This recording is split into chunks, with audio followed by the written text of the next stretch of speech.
Buenos días, profesora. Mi nombre es Omar Peraza y mi grupo está conformado por Carlos Blanco, Paola Villa y Leonardo Uzcategui, que es el que me va a estar acompañando en esta exposición. El día de hoy le vamos a hablar sobre los pasos para una investigación científica, y yo le voy a empezar hablando sobre las partes de una investigación científica desde la portada hasta el capítulo segundo, que sería el marco teórico.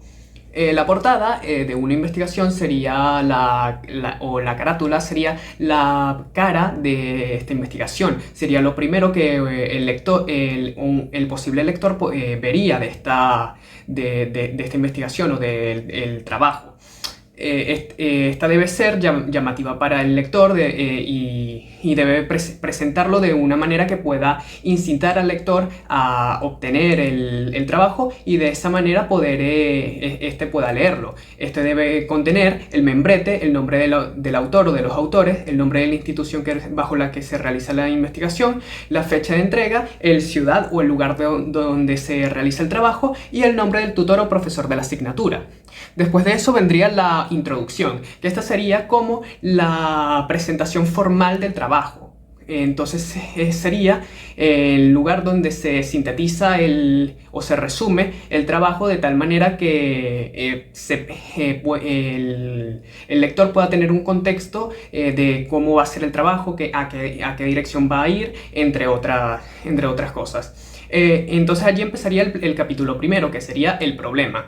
En este capítulo primero se plantearía el problema, ocurriría el planteamiento del problema, donde se describe detalladamente el problema que se va a investigar y por qué es necesario investigarlo. Después la justificación de la investigación, donde se explica por qué es importante el estudio y se mencionan los posibles beneficios que pueden haber de realizarse los planteamientos de este estudio. También se puede están los objetivos de la investigación, donde se establecen estos objetivos para los objetivos que pueden ser tanto específicos como generales que se desean conseguir con la investigación. Y por último, los alcances y las limitaciones de la investigación, donde se establecen las limitaciones de tiempo, de población y de ubicación que puedan afectar en el resultado del estudio. Luego viene el capítulo segundo, que sería el marco teórico. Esto primero empieza con los antecedentes de la investigación, que serían el lugar donde se presentan los estudios previos y cuáles fueron los resultados, las conclusiones de estos estudios previos, para tener más o menos un contexto de en qué área se está trabajando, o cuáles son las cosas lo fundamental del trabajo. Entonces viene luego la base teórica, donde se establecen los modelos o las teorías que la investigación utiliza como base para tener un marco conceptual sólido que permita comprender el problema o el fenómeno que se está investigando. Luego viene la base legal, donde si la investigación se centra está relacionada con una investigación, se debe citar las leyes o las partes específicas de las leyes con las que esté relacionada la investigación.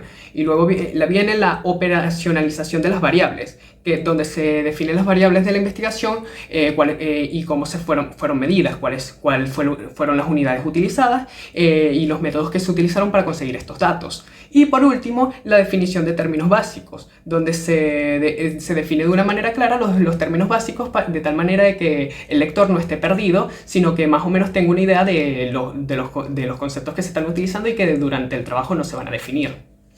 Entonces aquí les dejo con mi compañero Leonardo Uzcategui. Capítulo 3. Marco metodológico. Tipo de investigación. Se describe el enfoque metodológico utilizando en el estudio cuantitativo, cualitativo, mixto, experimental, etc. Delimitación del ámbito de la investigación. Se especifica el alcance geográfico y temporal de estudio y población. Se describe a la población objetivo de estudio como la selección de la muestra, validez y confiabilidad del instrumento.